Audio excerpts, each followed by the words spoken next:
pledge allegiance to the flag of the United States of America and to the republic for which it stands, one nation, under God, indivisible, with liberty and justice for all.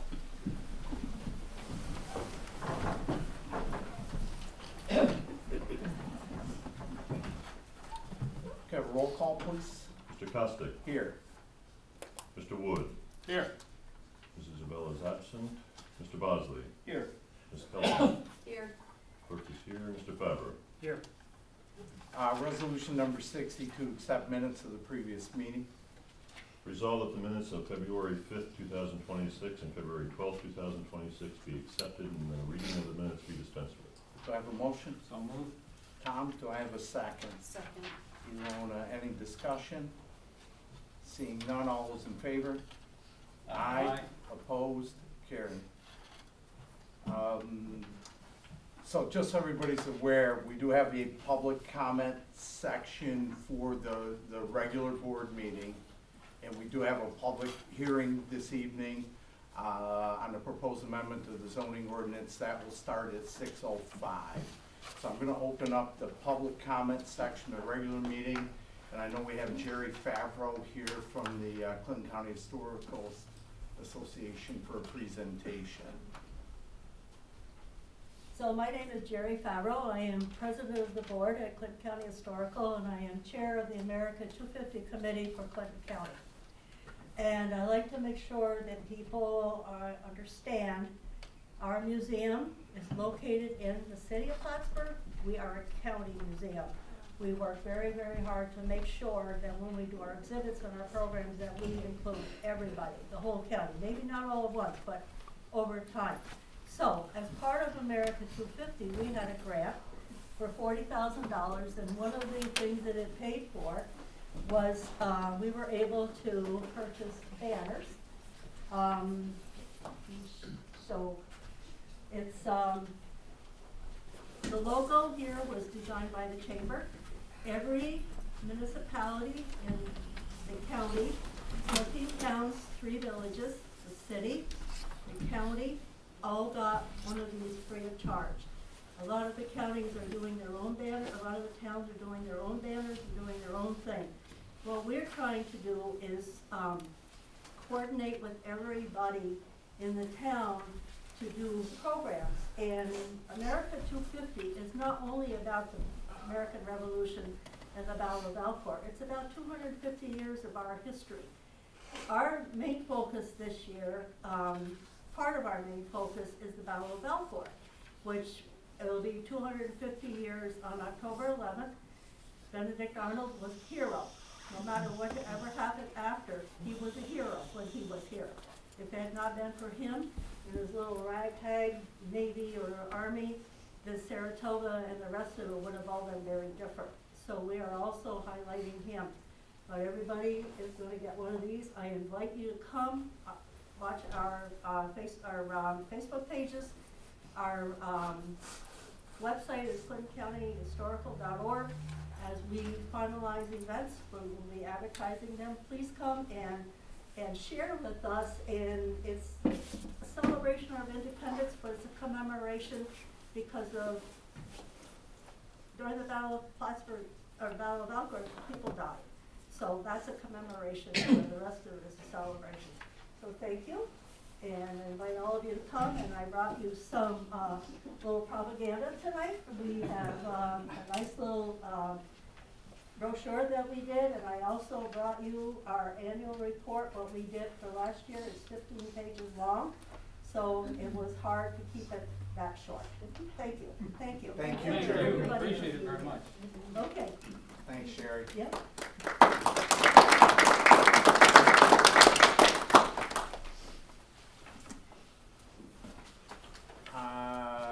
Got a minute to go before we open.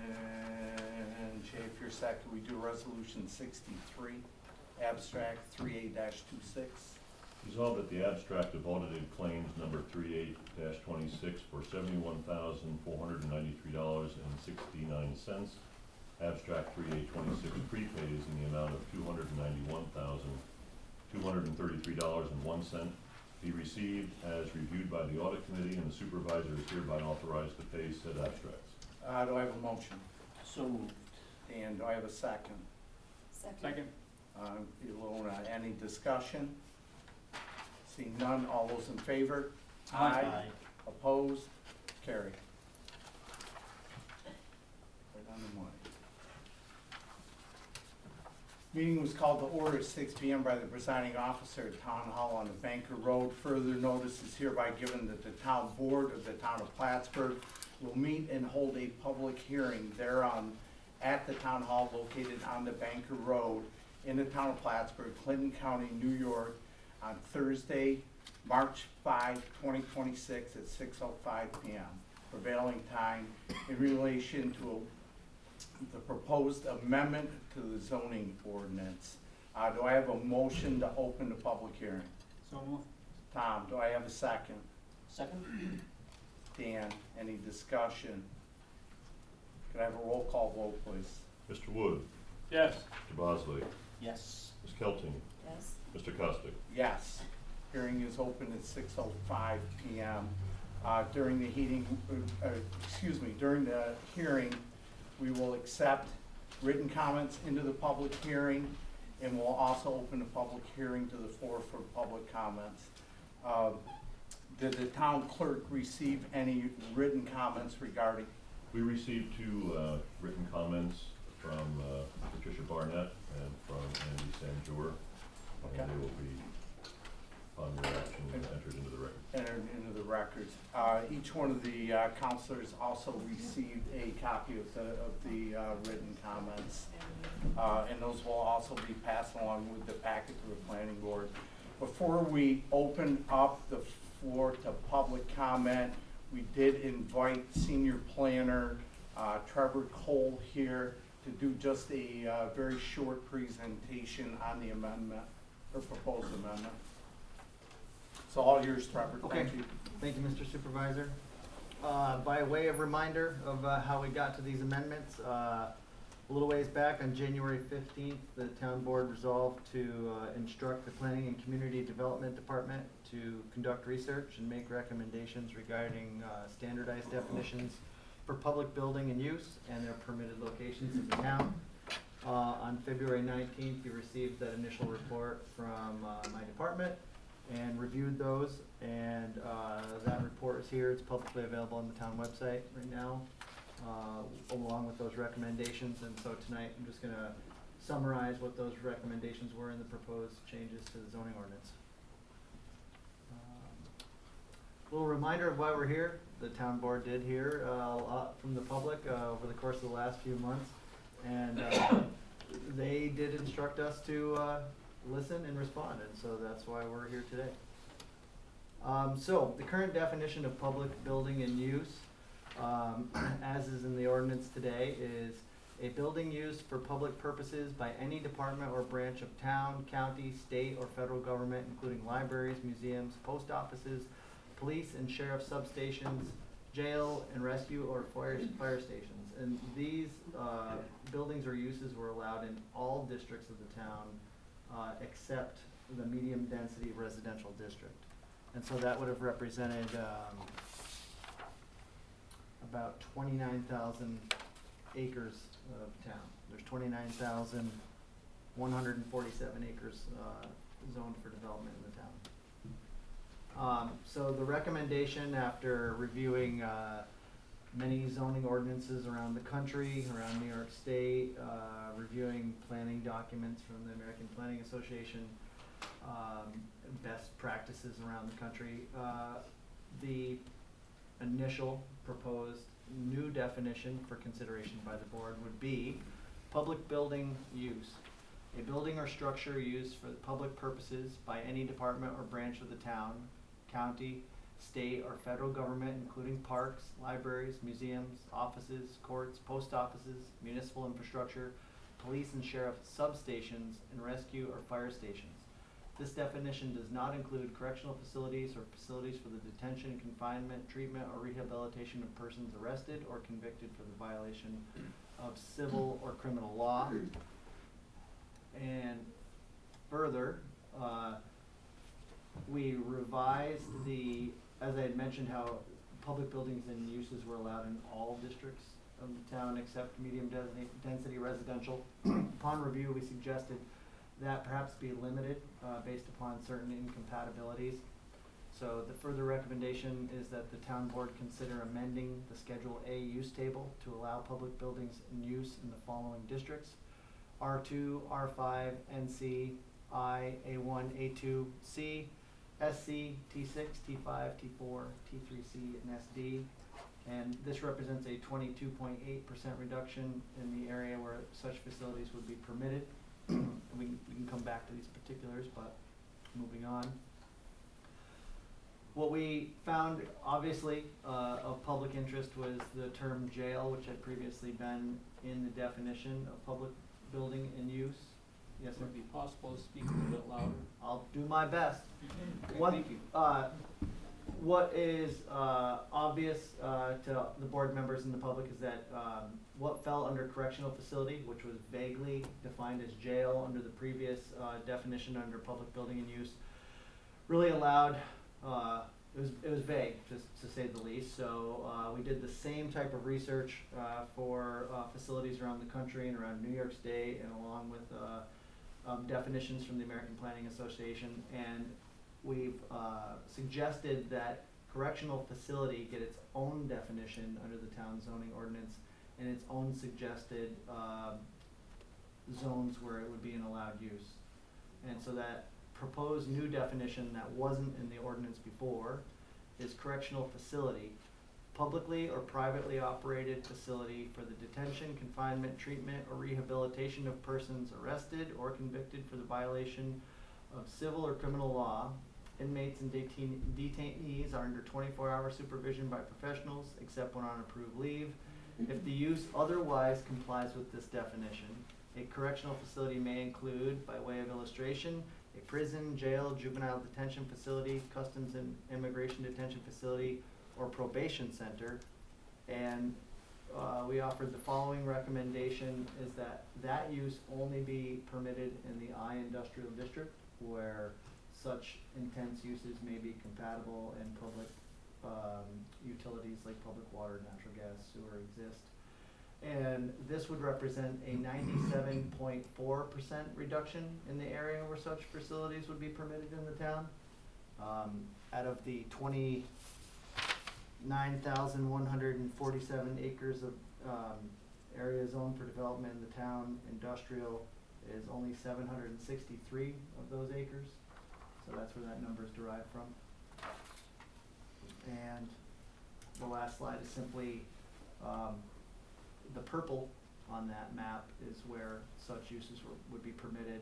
And of note, the only facility we have that meets that definition currently is the Clinton County Sheriff's Department, which includes a jail, and that is located in an existing industrial district. So that facility would remain a permitted use as it is, but any such new uses in the town would, under that definition, would only be permitted in the I industrial district. And that's all I have. Thank you, Trevor. We will open the floor up to public comment. I would just remind everybody that we limit remarks to 5 minutes per individual that wishes to make remarks. And I would remind the counselors that this is a listening opportunity for us. We typically will not engage. So I would open the floor up to anybody. If you want to raise your hand, be acknowledged, and we'll have you go up. Go right ahead. Thank you. Need to get it over with. Thank you, very friendly board. Thank you, very friendly concerned citizens. Sorry. All right. And I'm not gonna dance. My fault. All right. Kids. No, I tell you.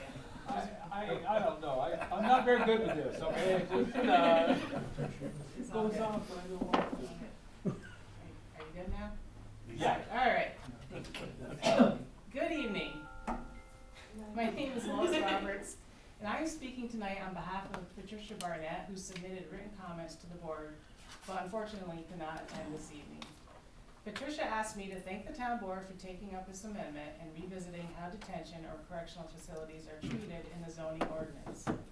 Clarifying those definitions is an important step toward ensuring the town's zoning framework and will reflect the unique characteristics of these types of facilities. Patricia also continues to encourage the board to consider adopting a temporary moratorium while this work is underway. A short, temporary pause can help ensure that the town has clear standards in place before any proposals for facilities of this type are considered. It would also help avoid placing the town in a position where it must evaluate a detention-related proposal before the updated zoning framework and review standards are fully developed. Taking the time to establish clear definitions and review criteria first can help the town make more informed and consistent land use decisions. Recent public discussions in the community also demonstrate that facilities of this type can generate significant public interest and concern. Establishing clear standards now can help ensure that future decisions are guided by a transparent and predictable planning framework. Patricia's written comments highlight several additional planning considerations the board may wish to keep in mind as the amendment moves forward. First, detention facilities can vary significantly in scale and operational intensity. A small facility and a large detention center can have very different impacts on traffic infrastructure and public services. While the amendment helpfully separates correctional facilities from general public uses, the town may also wish to consider whether additional standards related to facility size or operational intensity would assist in evaluating those impacts. Second, many municipalities treat detention or correctional facilities as uses that require a special use permit or similar discretionary review. That type of review allows planning boards to evaluate site-specific issues such as traffic circulation, security infrastructure, and compatibility with surrounding land use before determining whether a particular location is appropriate. Third, the amendment currently does not include siting or buffering standards. Even when limited to industrial zoning, facilities of this type can still be located near residential or other sensitive uses, so setbacks or buffering requirements may help ensure compatibility with surrounding areas. Finally, detention facilities often involve unique operational characteristics, including transportation activity, security